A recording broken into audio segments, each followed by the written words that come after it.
I'll take it all on my shoulders.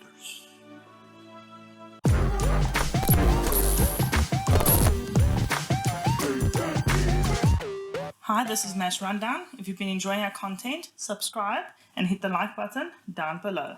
Today we'll be reviewing On My Shoulders.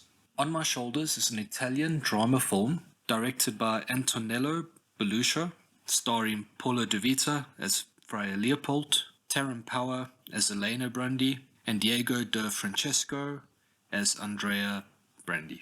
The story focuses on Friar Leopoldo's life as viewed by another gentleman. His name is Andrea Brandi. Essentially, Andrea went to war. He got quite traumatized during this process because it plays off around between 1917-ish all the way through to about 1945, around there. So obviously the First and Second World Wars happen, and so he fought in the First World War.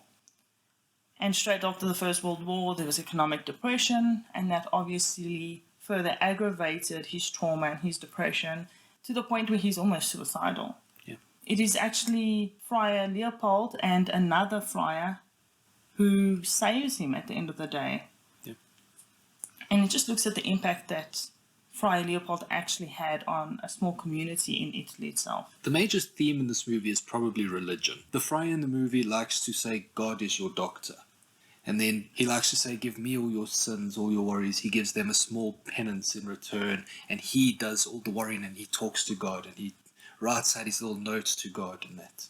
So it's very, very much focused on how these people interact with their religion. The title of the movie is On My Shoulders is because Friar Leopold carries all of the distress and the sins and everything of that community on his shoulders. Yes. He has a little bit of a stutter.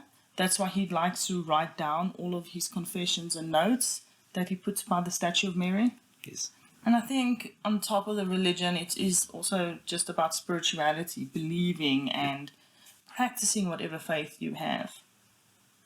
And just staying true to that as much as you can, because from the movie's viewpoint, spirituality is part of wellness. So you got your mental health, you got your physical health, and you have your spiritual health. That's why he says God is your doctor, because in the movie they're looking at spiritual health. Yes.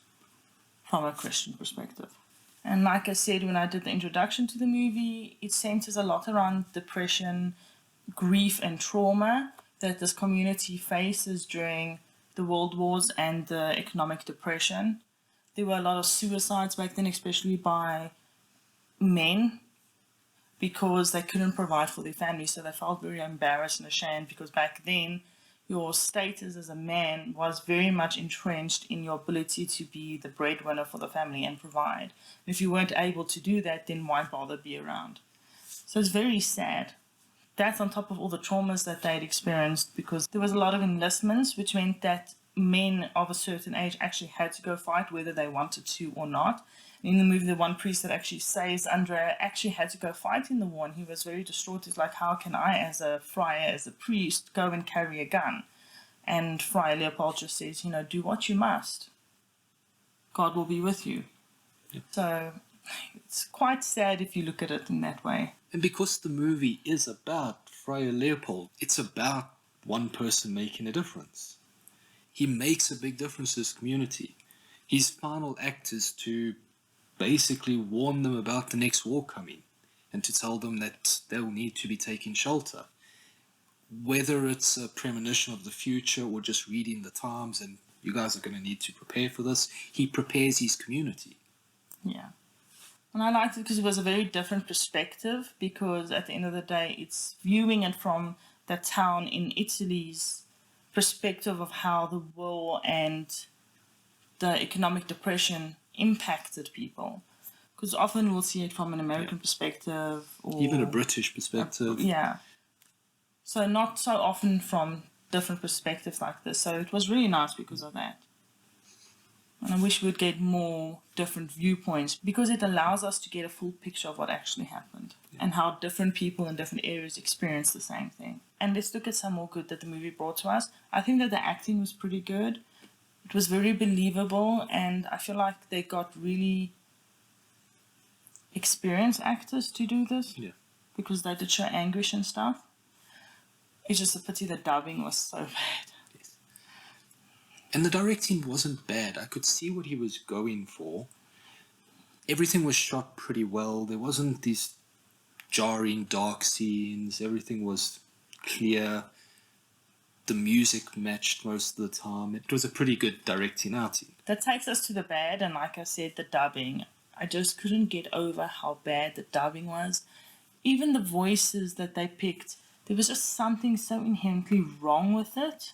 Yes. It didn't feel like they were talking in an environment. It felt like they were talking above what was happening. And it pulls you out of that situation, out of that experience. You're no longer there with them. Now you're listening to somebody narrate, and it's not right. Yeah. There were certain scenes, for example, when they were in the trenches, you'd expect them to be whispering, but they were just talking at normal volume. So the tone changes were not present that you'd expect to be there during different settings, like you say, different environments. And I think that just made the dubbing so much worse, because I think if they had accounted for that, the dubbing would have actually been okay.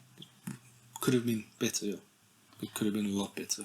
So I would have preferred that they do not add the English dubbing and rather obviously add subs instead with the original Italian voices, because I feel like then we would have gotten the environmental noises, the whispering, and all that we missed out on. Yes. The story also came across as very rushed. It was straight into the movie, straight into the war, straight after the war. He's got his business is failing, and then it's the end of the movie.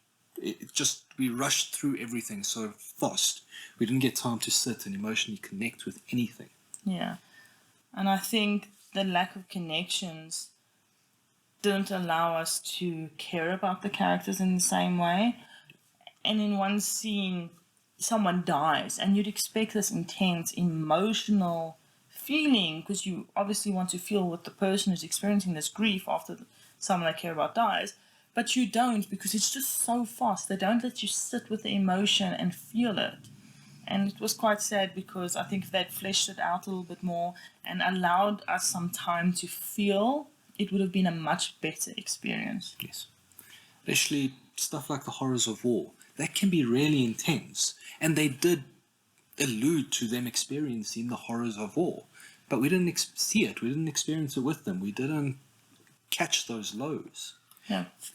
Just because we couldn't sit with them. Just glossed over them almost. And missing those lows makes you miss those high moments as well. And this movie was a very uplifting movie for most of it. It was, yes, we experienced lows, but there are highs that come after it.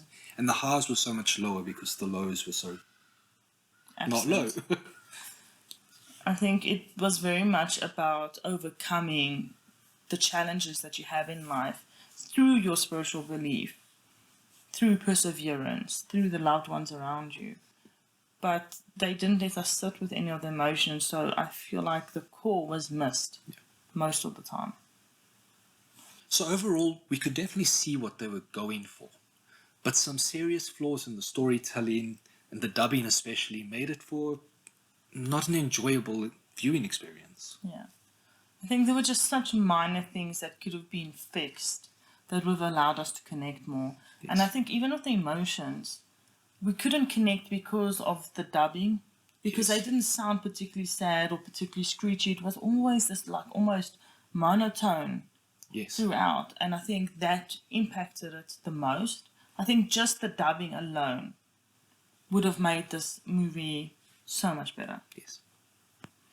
That takes us to the ratings, and because of the dubbing and not sitting with emotions, I would give it a 4. And I'm going to give it a 4 as well. And it's quite sad that it gets an overall of a 4, because I think if we had watched it in the original and had subs instead, it probably would have gotten much higher. Yes. Because it was a beautiful story. It really was.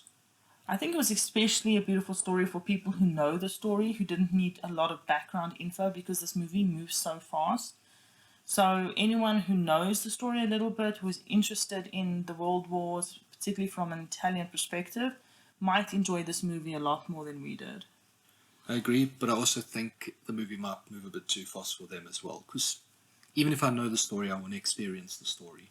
And they Yeah. didn't give us time to experience it. But they would have connected a little bit better because there were certain points that they glossed over that we weren't 100% sure of, and I think that's because we don't know the history of the country as well. So if you're more familiar with it, I think it would be better. I'm not saying perfect viewing experience, but definitely better. Yes. Considering we complain so much about dubbing, what do you guys think? Do you think dubbing is worth the effort, or do you think it would be more advantageous for movies to come out in the original language and just sub instead? Let us know in the comments down below. Bye. Later.